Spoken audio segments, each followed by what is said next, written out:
हम देखते हैं, इस चैप्टर का नाम देखते हैं, तो बेटा यहाँ पर एक ना क्वेश्चन मार्क्स आता है, हाउ डू ऑर्गेनिज्म रिप्रोड्यूस। तो बेटा हाउ डू ऑर्गेनिज्म रिप्रोड्यूस, इसका आंसर तो हमने वैसे लास्ट क्लास में देख लिया है, इसको हमने पढ़ लिया है। डियर स्टूडेंट्स, कैसे हैं आप सब? आई होप आप सब बहुत अच्छे होंगे, बहुत बढ़िया होंगे। मैं ज्योति स्वागत करती हूँ आप लोग का आपके चैनल स्मार्ट अचीवर पर।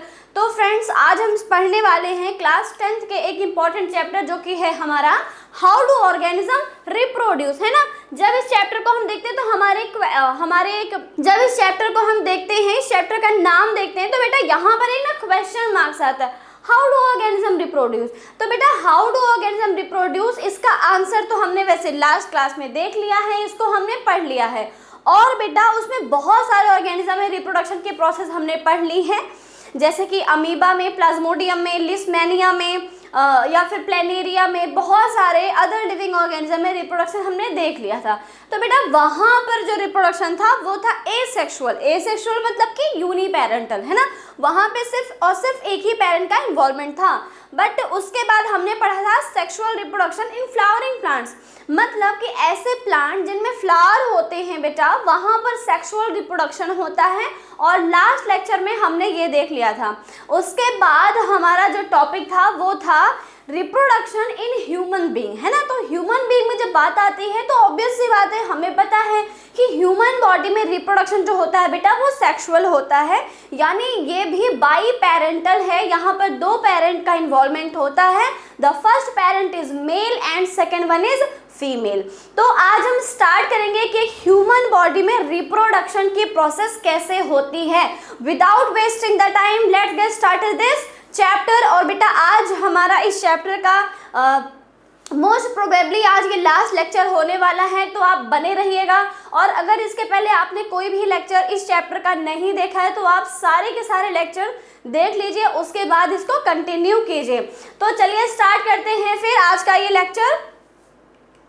बेटा सबसे पहले हम आज क्या पढ़ेंगे, देखो आज का हमारा टारगेट क्या है। तो आज हम पढ़ेंगे ह्यूमन बॉडी में रिप्रोडक्शन कैसे होता है, ये हमें पढ़ना है।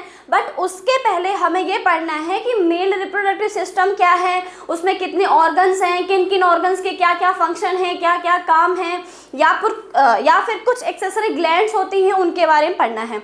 और बात करते हैं दूसरा फीमेल का, तो फीमेल रिप्रोडक्टिव सिस्टम के बारे में पढ़ेंगे, फीमेल रिप्रोडक्टिव ऑर्गन्स के बारे में पढ़ेंगे, या फिर एक्सेसरी ग्लैंड्स के बारे में पढ़ेंगे। तो कुछ हम पहले के फंक्शन पढ़ लेंगे, फिर उसके बाद हम गैमीट बना लेंगे, फिर गैमीट को ट्रांसफर कर देंगे, फिर दोनों का फ्यूजन करा देंगे, एंड फाइनली हम एक क्यूट सा बेबी बना देंगे, यानी कि हम ह्यूमन बॉडी में रिप्रोडक्शन की प्रोसेस कर देंगे। तो चलिए बेटा स्टार्ट करते हैं। देखो सबसे पहले रिप्रोडक्शन हम कहाँ पर पढ़ रहे हैं, तो बेटा reproduction in human beings, humans में हम रिप्रोडक्शन की प्रोसेस कर रहे हैं। चलिए तो रिप्रोडक्शन बेटा देखो, सेक्सुअल रिप्रोडक्शन की जब बात करते हैं तो वो कहीं भी हो, यानी कि वो किसी फ्लावर में हो, या फिर किसी एनिमल बीइंग में हो, किसी अदर ऑर्गेनिज्म में हो, कहीं पर भी किसी भी लिविंग ऑर्गेनिज्म में जब सेक्सुअल रिप्रोडक्शन की प्रोसेस होती है तो वहाँ पर ये तीन इवेंट्स होते हैं, ये तीन स्टेप होते हैं जो मोस्ट इम्पॉर्टेंट है। मतलब इन स्टेप्स के बिना सेक्सुअल रिप्रोडक्शन पॉसिबल ही नहीं है।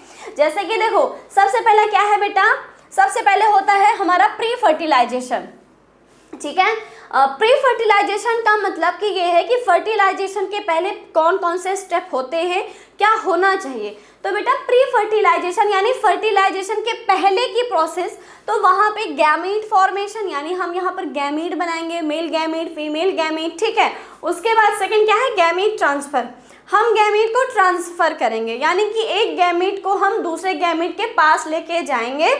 तो बेटा वो क्या है, वो हमारा गैमीट ट्रांसफर है। चलो अब जब हमने गैमीट ट्रांसफर कर दिया, यानी कि मेल एंड फीमेल दोनों गैमीट क्या हो गए बेटा, आपस में मिल गए। और जब दोनों गैमीट मिल जाते हैं तो बेटा क्या हो जाता है, तो इनका फ्यूजन होता है। क्या होता है, फ्यूजन होता है। And that process, that fusion is called as fertilisation. क्या बोलते हैं, फर्टिलाइजेशन की प्रोसेस कहते हैं। ओके फर्टिलाइजेशन में क्या होता है, fusion of male and female gamete. अच्छा, गैमेट हमेशा हैप्लॉइड होता है, ये मैंने बहुत बार आपको बहुत सारे लेक्चर में बताया है, चाहे वो हेरिडिटी की क्लास हो या फिर हाउ डू ऑर्गेनिज्म इसी चैप्टर का ही टॉपिक हो। मैंने पहले बताया है कि बेटा हैप्लॉइड एंड डिप्लॉइड का कॉन्सेप्ट क्या है। When chromosome present in the pair यानी कि 2n then it is called diploid, and when chromosome present in single यानी कि इंडिविजुअल, जब एक क्रोमोसोम है, पेयर में नहीं होता है, सिंगल क्रोमोसोम होता है, तो हम उसको हैप्लॉइड बोलते हैं। तो ये बेटा हमने बहुत बार देख लिया है। तो जब हैप्लॉइड दोनों का क्या होगा बेटा, फ्यूजन होगा, एक हैप्लॉइड दूसरा हैप्लॉइड दोनों का फ्यूजन हो जाएगा, तो क्या बनेगा, एक डिप्लॉइड सेल बनेगा, and that diploid cell is called as zygote. क्या नाम है इसका बेटा, जाइगोट।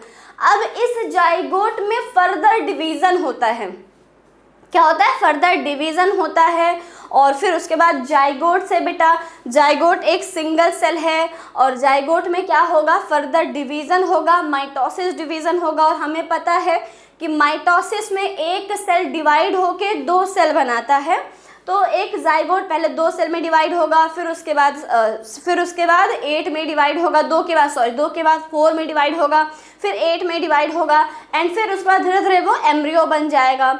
एंड एम्ब्रियो जो है वो फीमेल की यूट्रस की वॉल जो है, जिसको हम एंडोमेट्रियम लाइनिंग बोलते हैं, अभी आगे हम देखेंगे, वहाँ पर जाकर के इम्प्लांट हो जाता है। ठीक है, नेक्स्ट है पोस्ट फर्टिलाइजेशन। पोस्ट फर्टिलाइजेशन मतलब कि फर्टिलाइजेशन के बाद की प्रोसेस क्या है वो हमने पूरी डिस्कस कर ली है। फर्टिलाइजेशन के बाद जाइगोट में डिवीजन, एम्ब्रियो बनेगा, और वो एम्ब्रियो यूट्रस की वॉल में इम्प्लांट हो जाएगा, और फिर उसके बाद उसमें डिवीजन होता रहेगा। आफ्टर 9 मंथ वो जो फीटस है उसकी डिलीवरी हो जाएगी, और वो एक बेबी बॉय या फिर गर्ल जो भी बन जाएगा। ठीक है, तो बेटा सबसे पहले हम देखेंगे मेल रिप्रोडक्टिव सिस्टम। मैंने आपसे क्या बताया कि जब हम रिप्रोडक्शन की प्रोसेस स्टार्ट करेंगे तो हम सबसे पहले देखेंगे कि मेल रिप्रोडक्टिव सिस्टम क्या है, फीमेल रिप्रोडक्टिव सिस्टम क्या है। तो पहले दोनों को हम देखते हैं, इनके फंक्शन, इनके ऑर्गन्स के नाम देखते हैं, इनके फंक्शन देखते हैं, कुछ एक्सेसरी ग्लैंड्स होते हैं वो सारे पढ़ते हैं। तो बेटा ये क्या है, ये कि मेल रिप्रोडक्टिव सिस्टम का डायग्राम है, ठीक है, जो कि हमारे एनसीईआरटी का डायग्राम है। तो सबसे पहले देखो यहाँ पर बेटा, यहाँ पर जो आप ये ऐसे एक पाउच लाइक स्ट्रक्चर देख रहे हो, that pouch like structure is called as scrotum. क्या बोलते हैं बेटा, स्क्रोटम।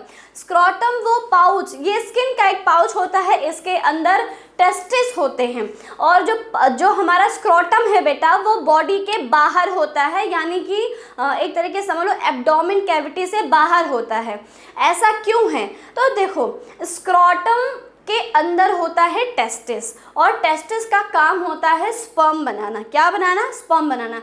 तो बेटा टेस्टिस जो है वो स्पर्म बनाता है, यानी कि मेल गैमीट बनाता है। और बेटा स्पर्म बनाने के लिए जो एक आइडियल टेम्परेचर है, जितने टेम्परेचर की रिक्वायरमेंट है वो हमारे नॉर्मल बॉडी टेम्परेचर से 2-3 डिग्री कम हो चाहिए। ठीक है, मतलब जैसे कि हमारे बॉडी का टेम्परेचर 37 डिग्री सेंटीग्रेड है, तो स्पर्म बनाने के लिए, मेल गैमेट बनाने के लिए टेम्परेचर चाहिए 35 या फिर 35.5, आप समझ लो, मतलब 35 ऑन एन एवरेज इतना चाहिए होता है मेल गैमेट बनाने का, जो एक आइडियल टेम्परेचर होता है।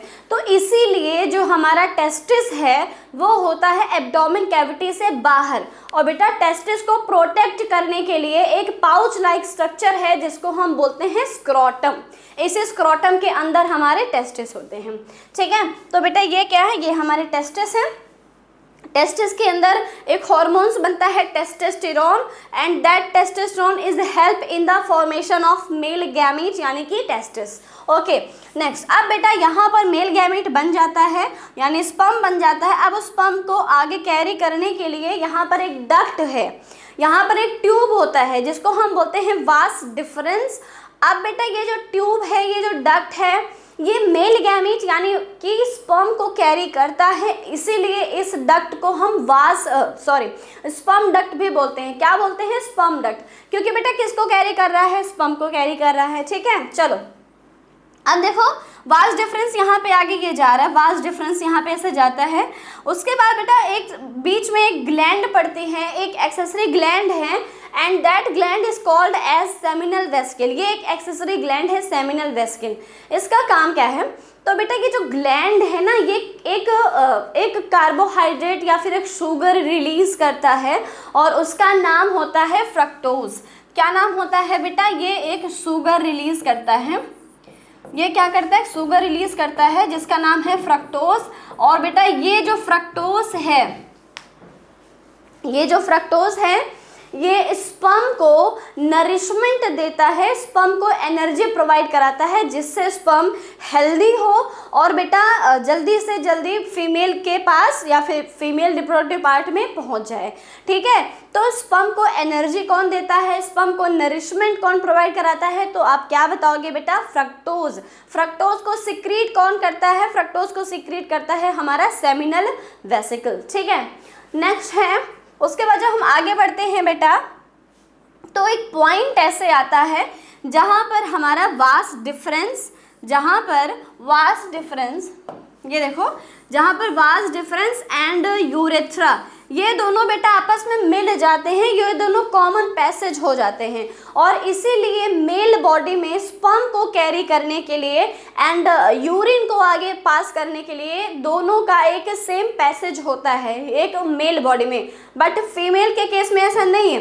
फीमेल में फीमेल गैमेट को ट्रांसफ़र करने के लिए, कैरी करने के लिए एक अलग डक्ट है और यूरिन के लिए अलग है। बट मेल में ऐसा नहीं है। मेल में मेल गैमीट एंड यूरिन दोनों को आगे फॉरवर्ड करने के लिए, आगे ले जाने के लिए सिर्फ एक सिंगल डक्ट है जिसको हम आगे बेटा यूरेथ्रा बोल देंगे। आगे क्या बोलेंगे? यूरेथ्रा। ठीक है, चलो उसके बाद बेटा एक ग्लैंड है जो कि पेयर्स में पाया जाता है और उस ग्लैंड का नाम होता है प्रोस्टेट ग्लैंड। क्या नाम है? Prostate gland. प्रोस्टेट ग्लैंड क्या करता है? प्रोस्टेट ग्लैंड जो है वो एक अल्कलाइन बफर सिक्रेट करता है, मतलब एक अल्कलाइन बफर सिक्रेट करता है जो कि बेटा इस स्पर्म में और जो फ्रक्टोज था इसमें आगे मिल जाता है। और जब फ्रक्टोज जो कि सेमिनल वेसिकल ने बनाया और बेटा अल्कलाइन बफर जो कि हमारे प्रोस्टेट ग्लैंड ने बनाया और स्पर्म यानी मेल गैमेट, ये तीनों जब मिल जाते हैं तो हम इनको कलेक्टिवली सीमेन बोलते हैं। क्या बोलते हैं? सीमेन बोलते हैं। ठीक है, प्रोस्टेट ग्लैंड जो अल्कलाइन बफर बनाया था बेटा, इसका यहाँ पर तो अभी कोई काम नहीं, यहाँ पर अभी कोई यूज़ नहीं, कोई मतलब नहीं है। बट हाँ, आगे जब ये फीमेल बॉडी में जाता है तो वहाँ पर वेजाइना का पीएच होता है, मतलब एसिडिक नेचर का होता है और उस एसिडिक नेचर के इफ़ेक्ट को ख़त्म करने के लिए, न्यूट्रलाइज करने के लिए यहाँ पर पहले से स्पर्म अपने साथ क्या लेके जाता है? एक अल्कलाइन बफर, अल्कलाइन मीडियम लेके जाता है। ठीक है, चलो उसके बाद बेटा ये ग्लैंड है, ये भी एक एक्सेसरी ग्लैंड है और इस ग्लैंड को हम बोलते हैं बल्बो यूरेथ्रल ग्लैंड या फिर इसका नाम काउपर ग्लैंड भी होता है, काउपर ग्लैंड भी बोलते हैं। इसका काम होता है स्पर्म की मोबिलिटी में हेल्प कराना। ये कुछ मतलब लुब्रिकेंट्स रिलीज करते हैं, कुछ लिक्विड सब्सटेंस रिलीज करते हैं जो स्पर्म की मोबिलिटी में हेल्प कराते हैं। स्पर्म की मोबिलिटी इससे बहुत फास्ट होती है। ठीक है, चलो उसके बाद जब हमारा वास डिफरेंस एंड यूरेथ्रा दोनों मिल जाते हैं तो आगे जाता है बेटा यूरेथ्रा। आगे क्या जाता है? यूरेथ्रा। यूरेथ्रा जो है वही सीमेन को लेके जाएगा और वही यूरिन को भी बाहर पास करता है। चलो नेक्स्ट है बेटा, ये है पेनिस।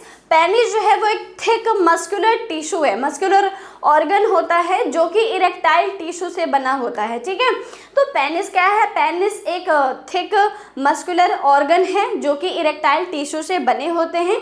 ये हमारे एक मेल बॉडी का मेन कॉपुलेटरी ऑर्गन है या फिर हम इसको बोल सकते हैं इजैकुलेटरी ऑर्गन, क्योंकि यही मेल गैमेट को इजैकुलेट करता है फीमेल बॉडी के अंदर। ठीक है, और कॉपुलेशन में यही हेल्प करता है। तो ये हमारा जो पेनिस है वो कॉपुलेटरी ऑर्गन या फिर इजैकुलेटरी ऑर्गन दोनों है। ठीक है, चलो बेटा अब हमने यहाँ पर पूरा पढ़ लिया। ये हमारा है यूरिनरी ब्लैडर। आपको पता है यूरिनरी ब्लैडर का काम क्या है, ये मैंने आपको लाइव प्रोसेस बताया था।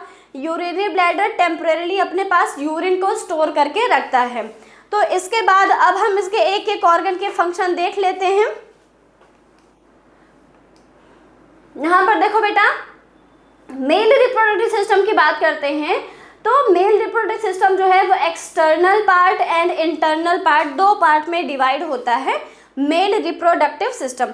यानी देखो कुछ पार्ट ऐसे हैं जो बॉडी के अंदर यानी एब्डोमेन कैविटी में हैं और कुछ पार्ट ऐसे हैं जो बॉडी के बाहर यानी एब्डोमेन कैविटी से बाहर होते हैं। तो जो बाहर वाले पार्ट है वो हमारे एक्सटर्नल पार्ट हैं और जो अंदर हैं वो इंटरनल पार्ट है। चलो, तो एक्सटर्नल पार्ट में क्या है बेटा, पेनिस जैसा कि आप देख पा रहे हो, स्क्रोटम एंड टेस्टिस, ये तीन क्या है, ठीक है। तो बेटा देखो, जो मेल रिप्रोडक्टिव पार्ट है, रिप्रोडक्टिव सिस्टम है, वो दो पार्ट में डिवाइड है। एक है एक्सटर्नल पार्ट और सेकंड है इंटरनल पार्ट। एक्सटर्नल पार्ट का मतलब वो पार्ट जो बॉडी से बाहर, जो एब्डोमेन कैविटी से बाहर है, और इंटरनल मतलब वो पार्ट जो हमारे एब्डोमेन कैविटी के अंदर है। तो बेटा यहाँ पर देखो, एक्सटर्नल पार्ट में क्या क्या आता है। एक्सटर्नल पार्ट में पेनिस है, स्क्रोटम एंड टेस्टिस, ये तीन क्या है, ये तीन एक्सटर्नल पार्ट हैं, बॉडी के बाहर होते हैं। और सेकेंड है बेटा इंटरनल, यानी कि वास डिफरेंस, जो कि क्या है, इंटरनल पार्ट है और स्पर्म को कैरी करता है। उसके बाद सेकेंड है इजैकुलेटरी डक्ट, और फिर उसके बाद यूरेथ्रा, फिर prostate gland and bulbo urethral या फिर काउपर्स ग्लैंड, ये क्या है, ये इंटरनल पार्ट हो गए। चलो एक एक इनका फंक्शन देखते हैं। सबसे पहले बेटा scrotum. What is the scrotum?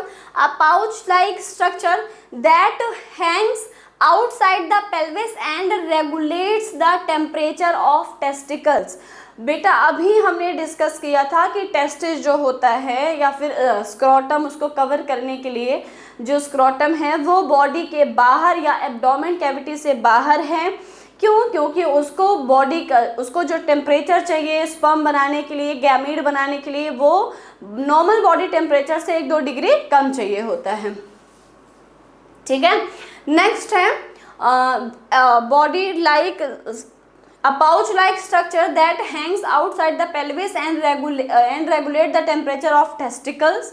The scrotum shrink, बेटा scrotum shrink when body is cold, जब बेटा जब बॉडी ठंडी होती है, बहुत ज़्यादा जब ठंड का टाइम होता है तो स्क्रोटम जो है वो श्रिंक हो जाता है। And expends when it's warm, जब बॉडी वार्म होती है, गर्म होती है, तो जो हमारा स्क्रोटम है वो एक्सपैंड हो जाता है, फैल जाता है। नेक्स्ट सेकेंड है बेटा vas deferens, a long muscular tube that carry sperm from epididymis to the urethra, ठीक है। एपिडाइडमिस बेटा नीचे एक पार्ट है, उसको हमारे सिलेबस में नहीं है, वो हमें नहीं पढ़ना है। तो आप इतना समझ लो कि जो वास डिफरेंस है वो स्पर्म को कैरी करता है, टेस्टिस में बनता है, टेस्टिस उसको लेता है और कहाँ तक लेके जाता है, यूरेथ्रा तक लेके जाता है। नेक्स्ट है बेटा seminal vesicle, sac like pouches that produce a fluid, ये बेटा एक फ्लूइड बनाता है which provide energy for the sperm. ये हमने क्या बोला था, ये हमारे स्पर्म को, मेल गैमेट को एनर्जी देता है, नरिशमेंट। अच्छा बेटा दैट फ्लूइड, क्या नाम है इस फ्लूइड का बताओ फटाफट। That fluid is called as fructose, fructose होता है बेटा। सेकेंड है it secrete a fluid sugar, अरे ये सॉरी यहाँ पर था बेटा, ठीक है। It secrete a fluid sugar fructose, it provide nourishment of the sperm, ये स्पर्म को, मेल गैमेट को नरिशमेंट देता है। नेक्स्ट है prostate gland, prostate gland a walnut size located below the bladder in front of the rectum, rectum के आगे की तरफ होता है बेटा। अब वॉलनट साइज का है, ठीक है। और इसका काम क्या है, इसका काम होता है एक एल्कलाइन बफर सिक्रीट करना जो आगे जाके काम में आएगा, अभी उसका फंक्शन यहाँ पर नहीं है।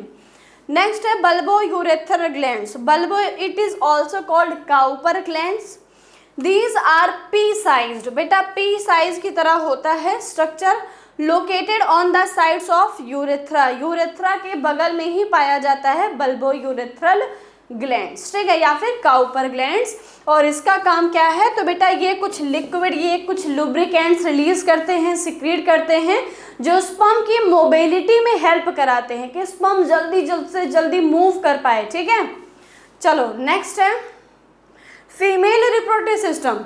The female reproductive system is made up of internal and external organ, जैसे कि हमने मेल में पढ़ा था वैसे ही बेटा फीमेल में होगा, and that work together to expand reproduction and menstruation. ठीक है, नेक्स्ट है in woman the reproductive system includes the ovary. ठीक है, ओवरी उसका एक पार्ट है। सेकेंड बेटा फेलोपियन ट्यूब, थर्ड है यूट्रस एंड फोर्थ है सर्विक्स एंड वेजाइना। ये 5 ऑर्गन हमें डिटेल में पढ़ने हैं फीमेल रिप्रोडक्टिव सिस्टम में। तो यहाँ पर देखो ये क्या है, ये बेटा फीमेल रिप्रोडक्टिव सिस्टम है। ठीक है, चलो सबसे पहले बात करते हैं ओवरी की। ये क्या है बेटा, ये है ओवरी और ये आलमंड शेप का होता है। कैसा होता है, आलमंड शेप का होता है और ओवरी हमेशा पेयर में होती है। अच्छा एक चीज़ मैं आपको बताना भूल गई बेटा, टेस्टिस जहाँ पर मेल गैमेट बन रहा था वो भी पेयर में होता है, एंड ओवरी यानी कि जो फीमेल गैमेट है वो भी पेयर में होता है। ठीक है, तो उसके बाद ओवरी हमेशा पेयर में है, एक ओवरी ये है, एक ओवरी ये है। ठीक है, अच्छा ओवरी के अंदर क्या बनता है, तो बेटा ओवरी के अंदर बनते हैं एग सेल या फिर ओवम। ओवरी के अंदर क्या बनता है, ओवा बनता है। अब उसके बाद ओवरी को आगे कैरी करने के लिए, जैसे स्पर्म को कैरी करने के लिए वास डिफरेंस या फिर स्पर्म डक्ट, वैसे ही ओवा या फिर एग को कैरी करने के लिए ओविडक्ट या फिर फेलोपियन ट्यूब है। क्या है बेटा, ओविडक्ट और फेलोपियन ट्यूब दोनों एक ही नाम है। ओविडक्ट मतलब कि ओविडक्ट मतलब ओवा को कैरी करने वाली डक्ट। ठीक है, चलो ओविडक्ट ये हो गया हमारा। यहीं पर ही बेटा यही वो साइट है जहां पर फर्टिलाइजेशन की प्रोसेस होती है। Oviduct is the size of oviduct is the site of fertilisation. वहीं पर फर्टिलाइजेशन होता है क्योंकि बेटा यहीं पर मेल एंड गैमीट मिलते हैं। ठीक है, नेक्स्ट उसके बाद बेटा हम आते हैं यूट्रस में। ये वाला जो पार्ट है ये यूट्रस है। बेटा यूट्रस का जो शेप है वो पियर लाइक होता है, मतलब कि यूट्रस पियर लाइक शेप का ऑर्गन है। ठीक है, उसके बाद यूट्रस के अंदर ये जो आप रेड कलर की लाइनिंग देख पा रहे हो, that lining is called as endometrium lining. ये क्या है बेटा, ये एंडोमेट्रियम लाइनिंग होता है और ये एक फीटस को नरिशमेंट प्रोवाइड कराता है। देखो ये जो लाइनिंग है बेटा ये बना हुआ है ब्लड वेसल से और यहीं पर आके फीटस ऐसे इम्प्लांट हो जाता है। अब देखो इसके अंदर, इस लाइनिंग के अंदर जो कि ब्लड वेसल से बने हैं, तो यानी यहाँ पर ब्लड है। तो बेटा हमें पता है कि हमारे बॉडी का हर एक न्यूट्रिएंट्स, चाहे कोई गैस हो या फिर अदर कोई carbohydrate, protein, fat, vitamin, minerals, ions या फिर गैस, ऑक्सीजन, कार्बोहाइड्रेट, सब कुछ कहाँ होता है, सब कुछ हमारे ब्लड में होता है।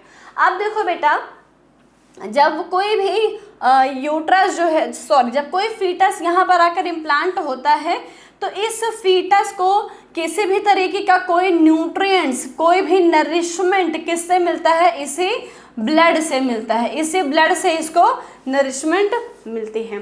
ठीक है, चलो नेक्स्ट बेटा ये वाला पार्ट है सर्विक्स। सर्विक्स जो है वो हमारा फीटस को होल्ड करके रखता है। और मान लो कि जैसे 9 मंथ तक एक ह्यूमन की प्रेगनेंसी चलती है, फीमेल की प्रेगनेंसी चलती है, उसके बाद जब डिलीवरी का टाइम आता है तो धीरे धीरे जो सर्विक्स है इसके मसल्स कॉन्ट्रैक्ट एंड रिलैक्स होने लगते हैं और यहाँ पर बेटा जो बच्चा है वो यहीं से बाहर आता है। नेक्स्ट है वेजाइना। वेजाइना वो एक पाथ है जिससे मेल गैमीट यानी कि स्पर्म बॉडी के अंदर जाता है। उसके बाद बेटा यहीं से एक बच्चे की डिलीवरी होती है और इसीलिए इसको बर्थ कैनॉल भी बोलते हैं। क्या बोलते हैं बेटा, बर्थ कैनॉल। ठीक है, चलो और बेटा यूटरस का एक नाम और है, यूटरस को वॉम बोलते हैं।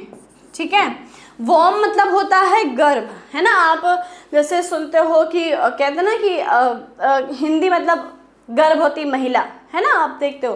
तो बेटा गर्भ मतलब कि वॉम, यूट्रस। ठीक है, जहाँ पर बच्चा 9 मंथ तक रहता है। और बेटा उसको जो पूरा नरिशमेंट मिलता है, उसको जो खाना पीना, जो एनर्जी, जो सब कुछ मिलता है, वो बेटा माँ के ब्लड से मिलता है। तभी आप सुनते हो कि कई बार ऐसे हमारी मतलब माया जो है एक डायलॉग देती है ना कि तुमको अपने खून से सींचा है। तो बेटा वो चीज़ फैक्ट है, वो चीज़ बिल्कुल सही होता है। एक बच्चा या फिर एक जो फीटस है वो जब तक माँ के पेट में रहता है वो माँ के ब्लड से ही उसको नरिशमेंट मिलता है। और बेटा इसलिए 9 मंथ तक मेंस्ट्रुअल साइकिल यानी कि पीरियड्स नहीं आते हैं जब तक एक फीमेल प्रेग्नेंट होती है, क्योंकि जो उसका ब्लड जो मेंस्ट्रुअल साइकिल में जा रहा था वही ब्लड जो है अब उस बच्चे को नरिशमेंट दे रहा है। आगे डिस्कस करेंगे, फिलहाल इस चीज़ को आगे पढ़ेंगे। तो आई होप आपको इतना भी क्लियर हुआ होगा। अब हम इन एक एक का फंक्शन देख लेते हैं। चलो तो बेटा सबसे पहले देखते हैं हम फंक्शन ऑफ वेजाइना। वेजाइना क्या है बेटा? Vagina is a muscular canal. Canal होता है क्योंकि मैंने क्या बोला, बर्थ कैनॉल बोलते हैं। तो बेटा vaginal is a muscular canal that join the cervix. बेटा सर्विक्स को ज्वाइंस करता है cervix at to the outside of body. बेटा देखो सर्विक्स और आउटसाइड ऑफ द बॉडी के बीच वाला पार्ट जो है वो होता है वेजाइना, ठीक है। नेक्स्ट है it can widen to accommodate a baby during delivery and then shrink। बेटा देखो जब डिलीवरी का टाइम होता है तो वेजाइना जो है वो बहुत मतलब एकदम एक्सपैंड हो जाता है, ठीक है। और फिर उसके बाद जब डिलीवरी हो जाती है तो धीरे धीरे कुछ टाइम बाद ये वापस अपने पुराने शेप में आ जाता है, ठीक है। And delivery and then shrink back to hold something narrow like a tampon. Tampon जैसा ये बिल्कुल मतलब श्रिंक हो जाता है। नेक्स्ट है cervix. Cervix is the lowest part of uterus. Uterus के जस्ट नीचे, यहाँ पर देखो बेटा यूट्रस के जस्ट नीचे वाला पार्ट क्या है? ये वाला पार्ट है हमारा सर्विक्स, हमने बता दिया, ठीक है। ये बेबी को होल्ड करके रखता है 9 मंथ तक। और फिर उसके बाद देखो a hole in the middle allow sperm. बेटा देखो यहाँ पर ये जो आपको यहाँ पर होल दिख रहा है, स्पर्म यहीं से ऐसे बॉडी में एंटर करता है, ठीक है, यहीं से स्पर्म एंटर करता है। नेक्स्ट है a hole in the middle allow sperm to enter and menstrual blood. बेटा मेंस्ट्रुअल ब्लड जो है वो भी इसी रास्ते से आता है, वो भी इसी रास्ते से आता है, स्पर्म इसी रास्ते से अंदर जाता है। Next cervix open dilates to allow baby to come out during a vaginal childbirth। बेटा देखो जो डिलीवरी है वो भी दो तरीके की होती है, एक तो नॉर्मल डिलीवरी यानी कि वेजाइनल बर्थ, और दूसरा क्या होता है सिजेरियन यानी कि सीजर से एब्डोमेन वाले पार्ट को काट के बच्चे को बाहर निकाल दिया जाता है, सिजेरियन किया जाता है। बट हम बात कर रहे हैं जब बच्चे की नॉर्मल डिलीवरी होती है या फिर जब वेजाइनल बर्थ होता है तो, ठीक है। नेक्स्ट है ovaries. Ovaries are small oval shaped gland that are located on either side of uterus, ठीक है। Next ovaries produce eggs and hormones like oestrogen and progesterone. बेटा इन्हीं हॉर्मोन्स की वजह से ही तो एक फीमेल बॉडी में एग बनता है, इन्हीं हॉर्मोन्स की वजह से, ठीक है। देखो बेटा एक जो स्पर्म है ये कुछ इस तरीके से होता है, स्पर्म का कुछ इस तरीके से स्ट्रक्चर है। ये देखो यहाँ से स्पर्म सर्विक्स से स्पर्म जाता है फीमेल बॉडी के अंदर, ठीक है। ये देखो ये यहाँ से स्पर्म ऐसे अंदर गया, ठीक है। एक स्पर्म बेटा ऐसे होता है, ऐसे कुछ इस तरीके से। ये जो है ये इसका हेड वाला पार्ट है और ये इसका टेल है। ये क्या है? इसका टेल, ठीक है। चलो जिसकी वजह से ये क्या कर पाता है, जिसकी वजह से ये चलता है, मतलब इसकी मोबिलिटी, ये जो टेल है ये इसकी मोबिलिटी में हेल्प कराते हैं। अब देखो यहाँ पर ऐसे स्पर्म आ गया और ठीक है यहाँ पर एग पहले से बना हुआ था, एग यहाँ पे पहले से बना था। एग जब यहाँ पे आ जाता है, कहाँ पे बेटा? एग जब आ जाएगा ओविडक्ट में, एग ऐसे होता है हमारा, ठीक है, स्फेरिकल शेप में। तो जब एग ओविडक्ट में आ जाता है तो इस प्रोसेस को बोलते हैं हम ओव्यूलेशन। क्या बोलते हैं बेटा? ओव्यूलेशन, ठीक है। What is the meaning of ovulation? Ovulation का मतलब होता है the release of egg cell from ovary into the oviduct. ठीक है, ओविडक्ट में जब एग चला जाता है तो इस प्रोसेस को हम क्या बोलते हैं, ओव्यूलेशन। चलो अब देखो बेटा, यहाँ पे एग सेल पहले से है, यहाँ पे उसको स्पर्म मिल गया। अब यहाँ पर क्या हो जाएगा, दोनों का फ्यूजन हो जाएगा और फिर उसके बाद क्या बोलते हैं इसको, फर्टिलाइजेशन।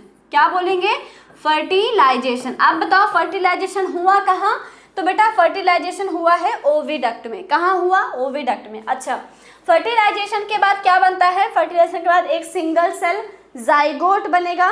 क्या बनेगा, जाइगोट बनेगा। जाइगोट में रैपिड डिवीजन होगा और रैपिड डिवीजन से ग्रोथ होगा और फिर उसके बाद बेटा ये जो फर्टिलाइजेशन के बाद जाइगोट बनेगा, फिर उसके बाद एम्ब्रियो बनेगा और एम्ब्रियो जाके इम्प्लांट हो जाएगा। एम्ब्रियो जाके क्या हो जाएगा, एम्ब्रियो जाके क्या हो जाता है बेटा, एम्ब्रियो जाके इम्प्लांट हो जाता है। What is the meaning of implantation, बताओ what is the meaning of implantation. Implantation का मतलब होता है the attachment of embryo, the attachment of embryo with the wall of uterus. Uterus की वॉल से जाकर अटैच हो जाना, तो उसको क्या बोलते हैं बेटा, उसको हम बोलते हैं इम्प्लांटेशन। ठीक है, तो सबसे पहले ओव्यूलेशन होता है। ओव्यूलेशन का मतलब क्या है, release of egg cell from ovary to oviduct. Oviduct में रिलीज कर दिया जाता है। ठीक है, फिर उसके बाद यहाँ पे मेल गैमेट यानी स्पर्म होता है। अब इन दोनों का फ्यूजन हो जाएगा जिसको हम फर्टिलाइजेशन बोलते हैं। फर्टिलाइजेशन के बाद एक सिंगल सेल जाइगोट बनता है। जाइगोट में डिवीजन होता है जिसकी वजह से एम्ब्रियो बनता है और वो एम्ब्रियो जाकर यूट्रस के वॉल में इम्प्लांट हो जाता है and this process is called as implantation. Okay, next अब बेटा हम इसको डायग्राम में समझेंगे। यहाँ देखो ये फीटल डेवलपमेंट, यहाँ पर देखो सबसे पहले ये देखो, ये बेटा एक एग है। ये क्या है, एक एग है ना। अब आप देख रहे हो कि मैम कितने सारे स्पर्म जो हैं वो आ रहे हैं, कितने सारे स्पर्म है देखो। तो बेटा एक बार में जो ओवरी है, हमें पता है कि ओवरी पेयर्स में है ना, और टेस्टिस भी पेयर्स में है। एक बार में एक ओवरी से एक एग बनता है। देखो यहाँ एक सेकंड रुको जरा, तो ये देखो बेटा एक ओवरी है, एक ओवरी है। आपको बता दूं कि पर मंथ एक ओवरी से एक ही एग बनता है और वो भी ऑल्टरनेट। एक बार अगर इस ओवरी में बना है, एक बार अगर इस ओवरी में एग बना तो नेक्स्ट मंथ जो है इस ओवरी में बनेगा, फिर उसके नेक्स्ट मंथ इस ओवरी में, फिर उसके नेक्स्ट इस ओवरी में। तो बेटा फीमेल बॉडी में एक मंथ पर मंथ सिर्फ और सिर्फ सिंगल एग बनते हैं, सिंगल एग बनते हैं। लेकिन जो बेटा मेल गैमीट यानी कि जो स्पर्म है वो मिलियंस में बनते हैं, मिलियंस में।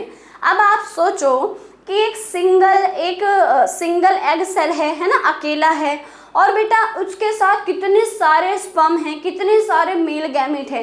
तो इसमें क्या होगा भाई, सारे के सारे गैमीट में कंपटीशन होगा ना कि कौन जल्दी पहुंचेगा, कौन फर्टिलाइज करेगा एग को। तो मतलब उसमें एक रेस हो जाती है। तो आप ये समझ लो कि सारे जो स्पर्म सेल हैं, सारे जो मेल गैमीट है वो रेस करते हैं भाई, उसकी मोबिलिटी बढ़ानी है। कौन बढ़ाता है, कौन बढ़ाता है, जल्दी बताओ। तो बेटा बल्बोयूरेथ्रल ग्लैंड्स क्या बनाया था, एक लुब्रिकेंट्स रिलीज किया था जो मोबिलिटी में हेल्प करा रहे थे, क्योंकि हमें पता है कि स्पर्म जितना जल्दी भागेगा, मूवमेंट जितनी ज़्यादा होगी, उतना ही वो क्या कर पाएगा, उतना जल्दी किसी एग को फर्टिलाइज कर पाएगा। तो यहाँ पर देखो, ये देखो यहाँ पर आप देख पा रहे हो, देखो बेटा यहाँ पर स्पर्म तो 4 आए हैं, बट एक ही स्पर्म ऐसा है जो बेटा अंदर जा पा रहा है, यानी कि एग को फर्टिलाइज यही वाला स्पर्म करेगा, बाकी ये 3 नहीं करते हैं। ठीक है, तो अब देखो ये फर्टिलाइज एग हो गया।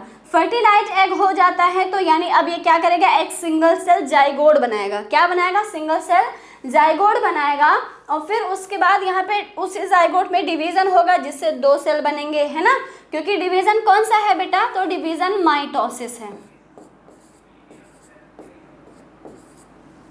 ठीक है, कौन सा डिवीजन है, माइटोसिस डिवीजन है। उसके बाद नेक्स्ट है 4 सेल।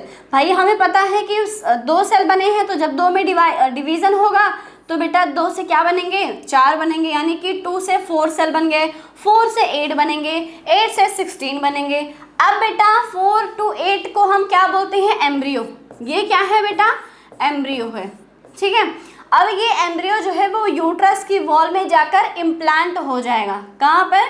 यूट्रस की वॉल में जाके इम्प्लांट हो जाता है, ठीक है। यूट्रस की वॉल में जाके इम्प्लांट हो जाएगा। 16 सेल से 8 सेल से 16 सेल से बेटा फिर उसके बाद बनता है ब्लास्टोसिस्ट एंड देन उसके बाद फीटस 5 वीक, मतलब कि 1 मंथ एंड 1 वीक का जो फीटस कुछ इस तरीके से है।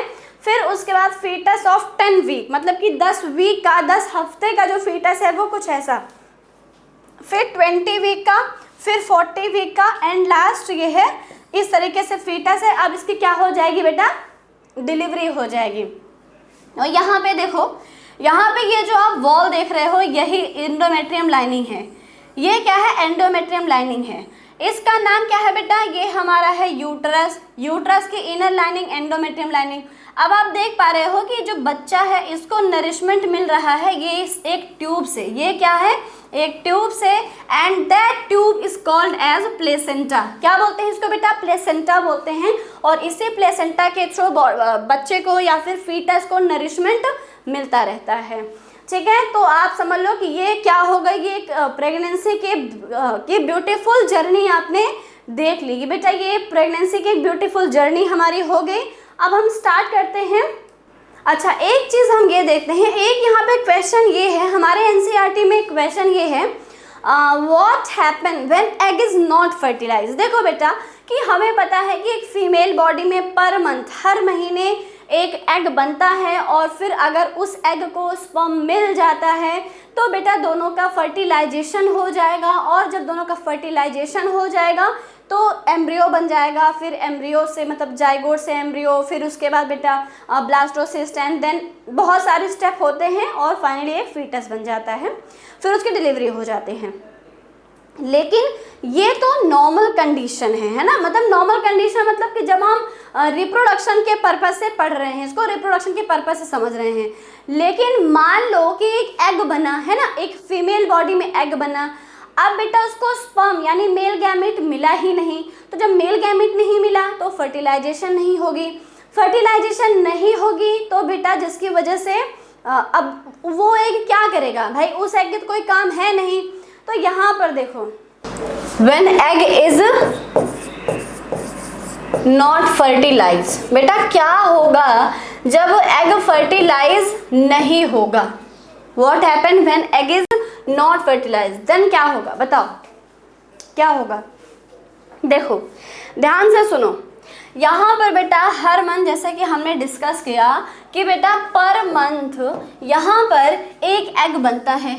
क्या बनता है? एग बनता है, ठीक है। अब वो एग बेटा यहाँ पर जाता है and that process is called as ovulation. अब बेटा यहाँ पर जो एग बना है वो वेट करता है इस मेल स्पर्म का। किसका? स्पर्म का। और अगर मान लो कि इसको स्पर्म मिल गया तो दोनों का फर्टिलाइजेशन हो जाएगा। क्या हो जाएगा? दोनों का फर्टिलाइजेशन हो जाएगा।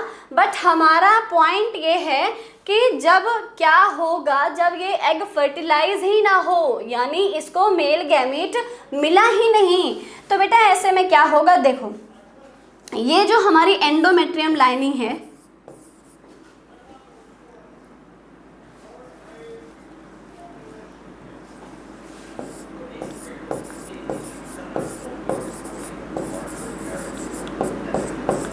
ये जो एंडोमेट्रियम लाइनिंग है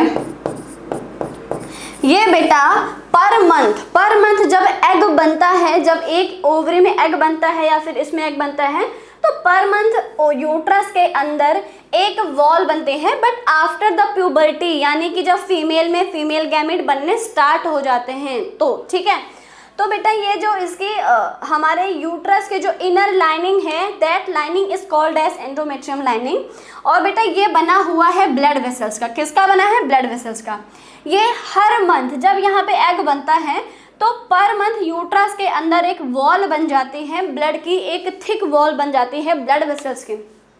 क्योंकि देखो इसको एक होप होता है कि यहाँ पर एग बना है, अब यहाँ से स्पर्म यानी मेल गैमेट जाएगा और बेटा फिर यहाँ पर दोनों का फ्यूजन हो जाएगा, फिर जाइगोट बनेगा, फिर एम्ब्रियो बनेगा और यहाँ पर आकर इम्प्लांट हो जाएगा, यहाँ पर आकर इम्प्लांट हो जाएगा। लेकिन जब ऐसा ना हो तो क्या होगा भाई, ये जो लाइनिंग है ये क्या करेगी? तो बेटा जब यहाँ पर फर्टिलाइजेशन नहीं होता है तो बेटा ये जो लाइनिंग है, ये जो एंडोमेट्रियम लाइनिंग है, ये क्या करता है, ये अपने आप को रप्चर कर लेता है। बेटा ये अपने आप को क्या करेगा, रप्चर कर लेगा और ब्लड के थ्रू बॉडी से या फिर वेजाइना के सर्विक्स से होते हुए वेजाइना के थ्रू बॉडी से बाहर निकल जाता है। क्या होता है, बॉडी से या फिर बॉडी से बाहर निकल जाता है, ठीक है, ब्लड के थ्रू शेड ऑफ हो जाता है। और बेटा जब ये बाहर निकलता है तो ये अपने साथ उस एग को भी ले लेता है, जो एग बना था यहाँ पर, वो एग जो है वो यहाँ आ जाता है, वो भी शेड ऑफ हो जाता है बॉडी से। And that process is called as menstrual cycle. ये क्या है बेटा, ये हर मंथ होता है, ये हर मंथ होता है, ठीक है, और इसको हम क्या बोलते हैं, मेंस्ट्रुअल साइकिल, ठीक है। तो ब्लड के फॉर्म में बॉडी से बाहर आता है, जिसको पीरियड्स बोलते हैं। क्या बोलते हैं, पीरियड्स। और पीरियड्स का जो ड्यूरेशन है, जो टाइमिंग होता है, वो बॉडी टू बॉडी वेरी करता है हालांकि, बट स्टिल 3 to 5 डेज तक ये पीरियड्स चलता है, यानी कि ब्लीडिंग होती है, ठीक है, जिसको हम बोलते हैं मेंस्ट्रुअल साइकिल। अब बेटा 2 टर्म है, अब क्या है, 2 टर्म हमें पढ़ने हैं। एक टर्म होता है मेनार्के, एक टर्म होता है मेनार्के, ठीक है, और बेटा सेकंड होता है मेनोपॉज। मेनार्के या फिर दूसरा क्या है बेटा, मेनोपॉज, मेनोपॉज, PAUSE, ठीक है। मेनार्के का मतलब होता है start of menstruation cycle, starts of menstrual, ठीक है। जब मेंस्ट्रुअल स्टार्ट होता है, यानी जब पीरियड्स आने लगते हैं एक फीमेल बॉडी में, तो हम उसको बोलते हैं मेनार्के। और इसकी जो एज है बेटा वो होती है, ये भी बॉडी टू बॉडी वेरी करेगी, बट स्टिल इसकी एज 11 to 13 मान के चलो आप, इतनी होती है मेनार्के की एज, मतलब मेनार्के इस एज में हो जाता है। नेक्स्ट बात करते हैं मेनोपॉज। तो बेटा मेनोपॉज का मतलब एंडिंग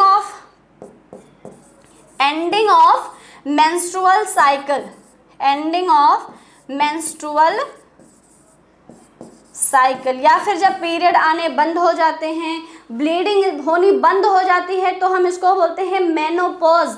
एंड बेटा ये जो मेनोपॉज की एज है ये भी बॉडी टू बॉडी वेरी करती है, बट 45 से लेके 55 तक, ये क्या है, 45 से 55 तक की इसकी एज हो सकती है मेनोपॉज की।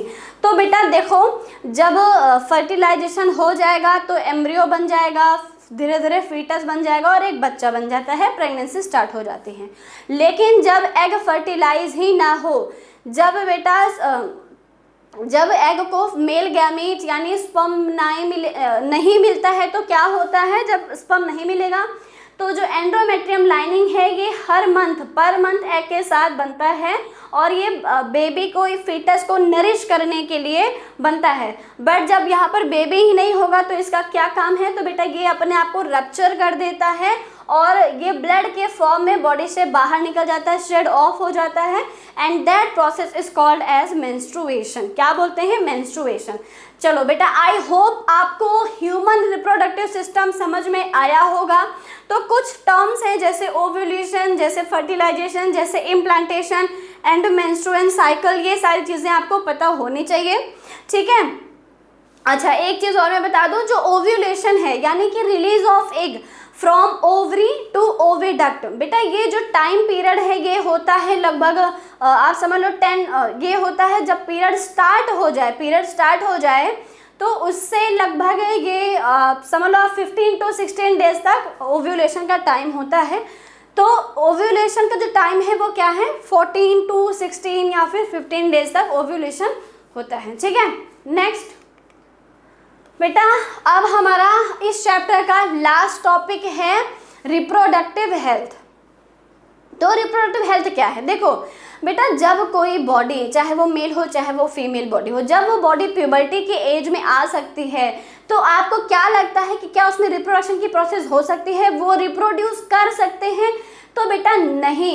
रिप्रोडक्टिव हेल्थ क्या है, रिप्रोडक्टिव हेल्थ ये बताता है कि कोई भी ह्यूमंस या फिर कोई भी मतलब एक लिविंग ऑर्गेनिज्म सेक्सुअली रिप्रोड्यूस कर रहे हैं, तो चलो अभी हम ह्यूमन की बात करते हैं। ह्यूमन बॉडी सेक्सुअली रिप्रोड्यूस तभी कर सकते हैं जब वो मेंटली फिजिकली प्रिपेयर्ड हो, ठीक है। सबसे पहली बात तो ये बेटा, एक कपल जो है वो बेबी प्लान तभी कर सकते हैं जब वो मेंटली प्रिपेयर हो और बॉडी मतलब फिजिकली एकदम फिट हो, मेंटली उन्हें कोई भी स्ट्रेस ना हो, और सबसे बड़ी बात यह है कि बेटा फाइनेंशियली स्टेबल हो, ठीक है। क्योंकि आज के टाइम पर हमें पता है कि एक बच्चे की केयर करना कितना ज़्यादा मतलब कितना हेक्टिक हो जाता है, इतने ज़्यादा एक्सपेंसेस हो जाते हैं बच्चे के। तो कोई भी कपल जब वो एक बेबी प्लान करते हैं, फैमिली प्लानिंग करते हैं, तो सबसे पहले उनको अपनी फाइनेंशियल कंडीशन, फाइनेंशियल सिचुएशन को स्टेबल करना पड़ता है, ठीक है। उसके बाद ही बेबी प्लान करें, और मतलब मेंटली फिट होने चाहिए कि किसी भी तरीके का कोई स्ट्रेस ना हो, कोई टेंशन ना हो, और फिजिकली बॉडी एकदम फिट हो, और सोशल वेलबींग मतलब सोशली भी बिल्कुल वो फिट हो। ऐसा नहीं है कि मतलब सोशली कुछ उनको कोई प्रॉब्लम है, ऐसा कुछ आप समझ लो, ठीक है। तो ये सारी चीज़ें हैं। रिप्रोडक्टिव हेल्थ में जब हम पढ़ते हैं तो हम इसमें सबसे एक मेथड पढ़ेंगे, कॉन्ट्रासेप्शन। देखो क्या है कि जब हम बात करते हैं अपने इंडिया की, तो हमारे इंडिया की पॉपुलेशन बेटा आए दिन बढ़ती जा रही है ना। हमने चाइना को भी पीछे कर दिया है। तो सबसे पहली बात तो रिप्रोडक्शन के हमें अवेयर होना चाहिए। जैसे बहुत सारे ऐसे थोड़े मतलब छोटे लोग हैं जिनको बहुत ज़्यादा जो एजुकेटेड नहीं है, जिन्हें बहुत ज़्यादा पता नहीं बेटा, उनके इतने सारे बेबी हो जाते हैं, 5 से 6 बच्चे, 7 बच्चे, ठीक है, इतने सारे बच्चे होते हैं। तो वो पॉपुलेशन इतना ज़्यादा बढ़ रहा है। तो ऐसे में क्या है, जो हमारे रिसोर्सेज हैं वो तो फिक्स्ड हैं, है ना, मतलब वो तो लिमिटेड है। लेकिन बेटा पॉपुलेशन अनलिमिटेड होती जा रही है। तो ऐसे में पॉपुलेशन को भी हमें क्या करना है बेटा, कम करना है। तो उसके लिए एक मेथड होता है कॉन्ट्रासेप्शन, ठीक है। एक और इसका आप समझ लो, एक और मतलब अप्रोच के हो सकता है रिप्रोडक्शन अवेयरनेस का, कि जैसे कि एसटीडी होते हैं, बहुत सारे ऐसे डिजीज़ होते हैं जो सेक्सुअली ट्रांसफ़र होते हैं। अगर मेल पार्टनर को है तो उससे उसके फीमेल पार्टनर को हो जाएगा, या फिर फीमेल को है तो मेल को हो जाता है। और बेटा बहुत ही ज़्यादा मतलब ऐसे डिजीज़ हैं जो कभी लाइफ टाइम में ठीक ही नहीं हो सकते हैं, जैसे कि HIV एड्स है, या फिर सिफिलिस है, और हीमोफीलिया है। ऐसे बहुत सारे डिजीज़ होते हैं। तो ऐसे डिजीज़ से भी बचने के लिए कॉन्ट्रासेप्शन मेथड्स बहुत ज़्यादा हेल्पफुल हो सकता है। तो हम एक एक करके वो मेथड्स पढ़ेंगे। तो चलिए स्टार्ट करते हैं हम अपना ये वाला टॉपिक, जो कि हमारा last topic of this chapter. इस चैप्टर का लास्ट टॉपिक होने वाला है रिप्रोडक्टिव हेल्थ, ठीक है। रिप्रोडक्टिव हेल्थ क्या है, what is the reproductive health? तो reproductive health is a state of complete physical, मैंने क्या बोला बेटा कि बॉडी फिजिकली फिट होना चाहिए, मेंटली भी किसी तरीके का कोई स्ट्रेस ना हो, कोई टेंशन ना हो, ठीक है, एंड सोशल वेलबींग मतलब कि देखो सोशल वेलबींग का मतलब ये है कि यहाँ पर वो जिस सोसाइटी में रह रहा है, जिस सोसाइटी वो बिलोंग कर रहा है बेटा, वहाँ पे मतलब उसकी फाइनेंशियल कंडीशन भी क्या होनी चाहिए, अच्छी होनी चाहिए, ठीक होनी चाहिए, कि वो एक बच्चे को अच्छे से उसकी केयर कर सकें, ठीक है। तो ये हमारा हो गया social wellbeing in all matters related to the reproductive system. Okay, next, some important components of reproductive health includes family planning. देखो बेटा कि फैमिली प्लानिंग मतलब किसी भी कपल को बच्चे जो हैं वो फैमिली प्लानिंग के अकॉर्डिंग करना चाहिए। नेक्स्ट है रिप्रोडक्टिव राइट्स। किसी भी ह्यूमन का एक रिप्रोडक्टिव राइट होता है। मान लो फॉर एग्जांपल कि कोई एक कपल है, उसमें से मेल चाहता है कि बेबी हो जाए, फैमिली आगे बढ़ जाए, बट फीमेल अभी प्रिपेयर नहीं है, ठीक है, तो वो उसका रिप्रोडक्टिव राइट है कि वो अभी रुक के थोड़ा सा बच्चे को फैमिली प्लानिंग करे। नेक्स्ट है रिप्रोडक्टिव मेडिसिन, बहुत सारी मेडिसिन भी आती हैं। एंड लास्ट है मैटरनल हेल्थ। बेटा सबसे ज़्यादा इम्पॉर्टेंट मैटरनल हेल्थ, देखो कि जब कोई एक फीमेल बच्चा प्लान करती है या फिर फैमिली प्लानिंग होती है, तो उसमें सबसे ज़्यादा मैटर करता है कि उसकी हेल्थ क्या है, मतलब मदर की हेल्थ कैसी है, वो सबसे ज़्यादा इम्पॉर्टेंट हो जाता है, ठीक है। नेक्स्ट है, अब हम यहाँ पर पढ़ेंगे बेटा contraception also known as birth control, ठीक है। कॉन्ट्रासेप्शन का मतलब क्या है बेटा, बर्थ कंट्रोल करना, मतलब कि बर्थ को कंट्रोल करना, चाहे वो किसी भी मेथड से हो, बट कॉन्ट्रासेप्शन का एक दूसरा नाम बर्थ कंट्रोल भी होता है। Birth control is a method use to prevent pregnancy after sexual intercourse. Sexual intercourse के बाद बेटा प्रेगनेंसी ना हो तो उसको कंट्रोल करने के लिए कॉन्ट्रासेप्शन मेथड्स यूज किए जाते हैं। It can be a device, बेटा ये कोई डिवाइस भी हो सकता है। कॉन्ट्रासेप्शन कई सारे मेथड हैं, वो हम सारे मेथड्स को देखेंगे, बट यहाँ पर सबसे पहले it can be a device, कोई डिवाइस हो सकती है। इट कैन बी मेडिकेशन, कोई पिल्स हो सकता है, कोई मेडिसिन हो सकती है, या फिर कोई प्रोसीजर लाइक सर्जिकल मेथड्स जैसे कि वैसेक्टोमी एंड ट्यूबेक्टोमी, वो सारी हैं। नेक्स्ट और बिहेवियर यानी कि जैसे कि कुछ नेचुरल मेथड्स भी होते हैं जिससे सेक्सुअल या फिर प्रेगनेंसी को रोका जा सकता है। ठीक है, ठीक है, तो वो सारे कुछ नेचुरल मेथड्स हैं जो हमारे बिहेवियर में आते हैं। एंड कॉन्ट्रासेप्शन वर्क कैसे करता है, तो सबसे पहला बेटा स्टॉपिंग एग प्रोडक्शन को रोक दिया जाता है। अब वो किस मेथड से होता है वो हम आगे देखेंगे। इसी में से किसी मेथड से होता है जिसमें एग का प्रोडक्शन रुक जाता है कुछ टाइम के लिए। नेक्स्ट है keeping the egg separate from the sperm, बेटा एग और स्पर्म को आपस में मिलने नहीं दिया जाता, दोनों को सेपरेट कर रखते हैं। नेक्स्ट है preventive the fertilization egg from attaching to the lining of womb. ठीक है, तो जो फर्टिलाइज्ड एग है उसको वहाँ से जो हमारा लाइनिंग है यानी एंडोमेट्रियम लाइनिंग है उससे दूर करते हैं। नेक्स्ट है एग्जाम्पल ऑफ कॉन्ट्रासेप्शन, बेटा कॉन्ट्रासेप्शन के बहुत सारे एग्जाम्पल होते हैं, जैसे कि it can be surgical methods, it can be IUCDs, या फिर कोई पिल्स हो सकता है यानी केमिकल मेथड्स हो सकते हैं, बैरियर मेथड्स हो सकते हैं, नेचुरल मेथड्स हो सकता है, बहुत सारे मेथड्स हो सकते हैं कॉन्ट्रासेप्शन के। ठीक है, तो एग्जाम्पल ऑफ कॉन्ट्रासेप्शन जैसे कि कॉन्डोम क्या है बेटा, बैरियर मेथड में आता है। नेक्स्ट कॉन्ट्रासेप्टिव पिल्स, कुछ पिल्स आती हैं, कुछ दवाइयाँ आती हैं, ठीक है, जो कि केमिकल मेथड्स में आते हैं। नेक्स्ट है इंट्रायूट्राइन डिवाइसेस, जिसको हम शॉर्ट फॉर्म में IUCDs बोलते हैं, इसको फीमेल बॉडी में इंजेक्ट किया जाता है, वो हम आगे देखेंगे। एंड लास्ट है बेटा वैसेक्टोमी, ट्यूबेक्टोमी, और ये आता है सर्जिकल मेथड्स में। किस में आता है, सर्जिकल, यानी इसमें कुछ सर्जरी वगैरह सब की जाती होगी, वो आपको समझ में आ रहा होगा। ठीक है, तो बेटा सबसे पहले हम देखते हैं केमिकल मेथड्स। देखो केमिकल मेथड्स में आते हैं कुछ ओरल पिल्स, ठीक है, ओरल पिल्स यानी इसको ओरली ऐसे ले लिया जाता है। एंड सेकंड है बेटा वेजाइनल पिल्स, ठीक है, सेकंड क्या है, वेजाइनल पिल्स। तो बेटा ओरल पिल्स जिस जैसे कि कुछ सहेली वहेली करके कुछ कई सारी टैबलेट्स आती हैं, ठीक है, जिसको प्रेगनेंसी को रोकने के लिए ये दवाई खाई जाती है, ये पिल्स ली जाती है।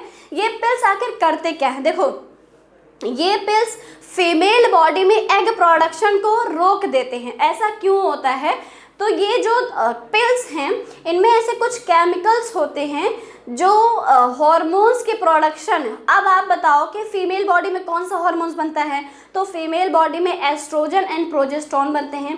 तो ये जो केमिकल्स हैं, इन दवाओं के जो केमिकल्स हैं वो क्या करते हैं, उन हार्मोन्स को इम्बैलेंस कर देते हैं। अब जब हार्मोन से नहीं बनेगा तो एग जो है वो प्रोड्यूस नहीं होता है। लेकिन बेटा इस मेथड से STD से नहीं बचा जा सकता है, STD इससे हो सकता है, ठीक है। नेक्स्ट है हमारा IUCDs मतलब intrauterine devices. Human body, female body में बेटा जो यूट्रस है उसके अंदर, देखो यूट्रस के अंदर एक डिवाइस फिक्स कर दी जाती है and that device is called as copper T. क्या बोलते हैं बेटा, कॉपर टी। अब देखो कॉपर क्या बोलते हैं इस डिवाइस को, बेटा इस डिवाइस को बोलते हैं हम कॉपर टी, ठीक है। ये बेटा एक्चुअली में कॉपर की वायर होती है, इसलिए कॉपर एंड टी शेप का है। कैसा है, टी शेप का है, इसलिए हम इसको कॉपर टी बोलते हैं, ठीक है। अब देखो ये जो आप डिवाइस देख रहे हो इसको ऐसे लेके जाया जाता है, फिर बाद में इसको यहाँ यूट्रस के अंदर इसको ओपन कर देते हैं तो ये ऐसे खुल जाता है। अब देखो यहाँ से बेटा स्पर्म तो जाएगा, बट यहाँ पर इसका रास्ता ब्लॉक कर दिया है किसने, कॉपर टी ने। तो कॉपर टी जो है वो एक IUCDS है, बट इससे आपको क्या लगता है, इससे IUCD से बचा, इससे STD से बचा जा सकता है? नहीं, क्योंकि बेटा यहाँ पर फीमेल एंड मेल बॉडी के जो फ्लूइड हैं वो मिक्स होते हैं, और जहाँ पर मेल एंड फीमेल बॉडी के फ्लूइड मिक्स होंगे वहाँ पर STD के चांसेस 110% होते हैं। ठीक है, नेक्स्ट है सर्जिकल मेथड। सर्जिकल मेथड की यहाँ पर एक सर्जरी हो रही होगी बेटा, and that surgery is called as vasectomy and tubectomy. दो सर्जरी होती है बेटा। देखो, वैसेक्टोमी होता है मेल बॉडी में, किस में होता है, मेल में, एंड ट्यूबेक्टोमी होता है फीमेल में। कहाँ पर हो रहा है, फीमेल में। ठीक है, ये देखो यहाँ पर ये बेटा मेल रिप्रोडक्टिव ऑर्गन और ये फीमेल। देखो इसमें होता क्या है, जो स्पर्म को कैरी करने वाली डक्ट होती है, यानी कि वास डिफरेंस को कट कर दिया जाता है और टाई कर दिया जाता है। ठीक है, अब देखो जब वास डिफरेंस कट कर दिया गया तो बेटा यहाँ से स्पर्म आगे जाएगा ही नहीं। ठीक है, और इस प्रोसेस को क्या बोलते हैं हम, वैसेक्टोमी। अब याद कैसे करोगे, V for vasectomy and V for vas deferens. तो आपको पता होना चाहिए कि वैसेक्टोमी मेल बॉडी में होता है। नेक्स्ट है बेटा, नेक्स्ट क्या है हमारा, ट्यूबेक्टोमी। ट्यूबेक्टोमी होता है फीमेल में। इसमें क्या होता है, सेम वही, एग को कैरी करने वाली जो डक्ट है उसको कट कर दिया जाता है और टाई कर दिया जाता है। तो यहाँ पर देखो उस डक्ट का नाम क्या है, फैलोपियन ट्यूब। क्या है नाम बेटा, फैलोपियन ट्यूब। तो फीमेल बॉडी में फैलोपियन ट्यूब को कट कर दिया जाता है और टाई अप कर दिया जाता है। तो देखो ओवरी में एग तो बनेगा, लेकिन बेटा एग जो है वो आगे नहीं जा पाता है, क्योंकि ओविडक्ट या फिर फैलोपियन ट्यूब को कट कर दिया जाता है। ठीक है, तो बेटा अब इसको याद कैसे करोगे, ट्यूब। देखो यहाँ पर ट्यूब आ रहा है और ये होता है फैलोपियन ट्यूब, यानी कि फीमेल बॉडी में। ठीक है, F for fallopian, F for female. ठीक है, आई होप आपको ये समझ में आया होगा। चलो नेक्स्ट है बेटा बैरियर मेथड्स। बैरियर मेथड्स के मतलब आप देख रहे हो ऐसा लग से कुछ बैरियर लगाया होगा, है ना। तो यहाँ पर बेटा मेल एंड फीमेल गैमेट के बीच में एक बैरियर लगा दिया जाता है, that barrier is called as condom. तो बेटा ये कॉन्डोम भी हो सकता है, और उसके अलावा जैसे कि देखो ये सबसे पहले तो कॉन्डोम हो सकता है। कॉन्डोम बेटा मेल एंड फीमेल दोनों आता है। नेक्स्ट होता है डायफ्राम। नेक्स्ट क्या है, डायफ्राम, और एक और हो सकता है सर्विकल कैप।